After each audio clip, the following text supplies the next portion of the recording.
Nongeye kubaha ikaze inshuti bakunzi ba Igo Stamina TV tukomereze muri Ukraine. Reka nkubwire ko igitero cya drone cyibasiye amato y'intambara y'Uburusiya muri Crimea.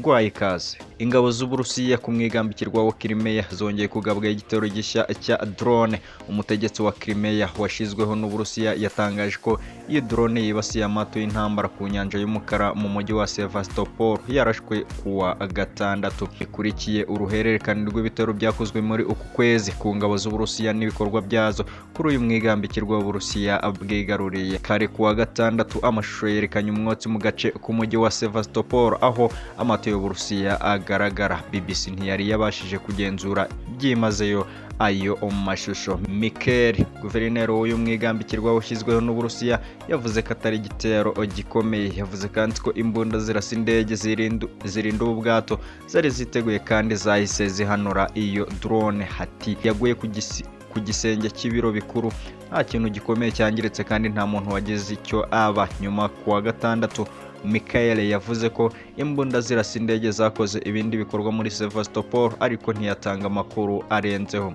Ibitero byinshi bya drone byavuzwe muri Crimea mu minsi ya vuba aha, harimo icyo kuwa kane n'icyo kuwa gatanu. Mu ntangiriro z'uku kwezi indege 9 z'Uburusiya zarashenwe mu gitero ku kigo cya gisirikare cya Sky mu burengerazuba bwa Crimea. Amashusho ku mbuga nkoranyambaga icyo gihe yerekanye abakerarugendo bahunga aho bari.